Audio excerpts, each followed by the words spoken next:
2022년 4월 7일 목요일 달코라 뉴스를 전해드리겠습니다. 그레게보 주지사가 어제 국경을 넘는 불법 이주민들에 대한 전례 없는 조치를 취하겠다고 밝혔습니다. 30년 고정 주택 모기지 이율이 11년 만에 처음으로 5% 이상으로 치솟으면서 주택 구매자들을 암울하게 하고 있습니다. 조 바이든 대통령이 코로나에서 회복한 이후 나타나는 장기 후유증의 원인 등을 밝히기 위해 국가 차원의 연구를 지시했습니다.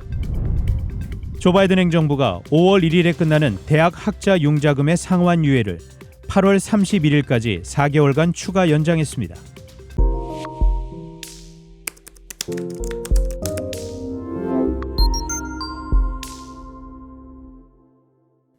그레게보 주지사가 어제 국경을 넘는 불법 이주민에 대한 전례 없는 조치를 취하겠다고 말했습니다.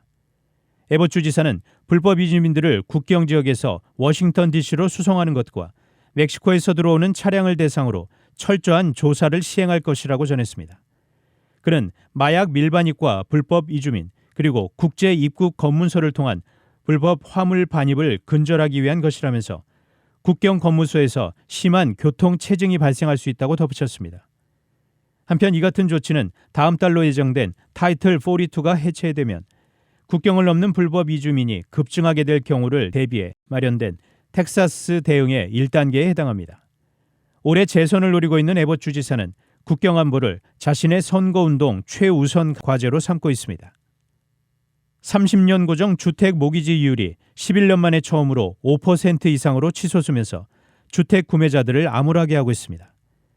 지난 5일 모기지 데일리 뉴스에 따르면 모기지 금리의 기준이 되는 30년 고정 융자 이율이 5.02%를 기록해 2011년 이래 최고치를 기록했습니다.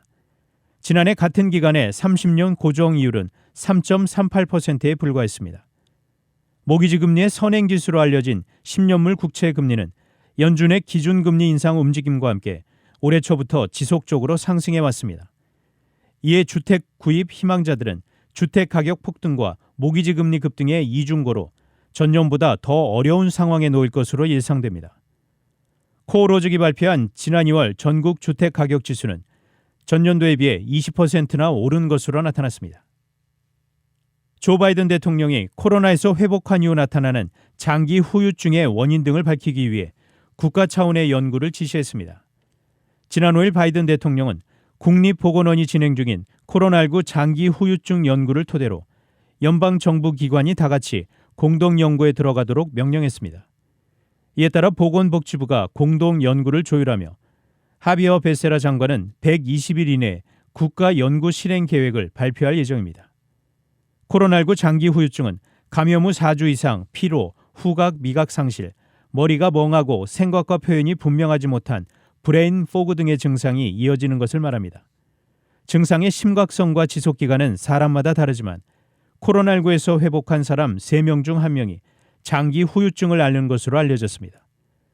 보건복지부는 올 연말까지 코로나19 장기 후유증에 관한 보고서를 제출할 예정입니다. 조 바이든 행정부가 5월 1일에 끝나는 대학 학자 융자금의 상환 유예를 8월 31일까지 4개월간 추가 연장했습니다. 이로써 매달 상환금을 납부해야 했던 졸업생들은 8월 31일까지는 월 상환금을 납부하지 않아도 되고 이 기간 이자도 쌓이지 않게 됩니다. 하지만 $50,000는 물론 $10,000 탕감 여부에 대한 결정은 또다시 미뤄졌습니다. 미국민 4,300만 명이 1조 6천억 달러나 빚지고 있는 학자 융자금 문제에 대해 민주당은 상환 유예만 계속 연장하고 있을 뿐 탕감 여부에 대한 결정은 미루고 있습니다.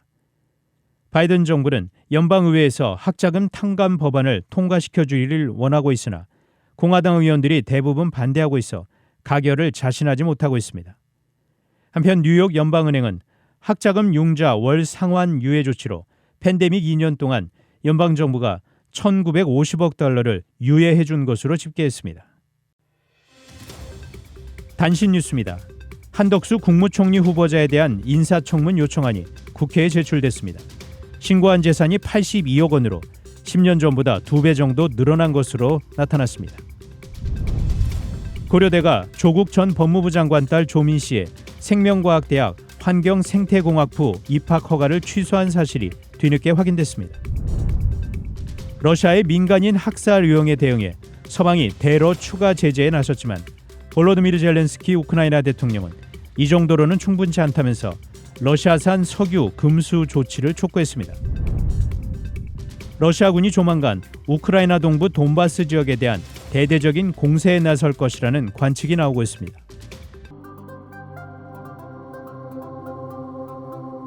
지금까지 4월 7일 목요일 달코라 뉴스 최은준이었습니다.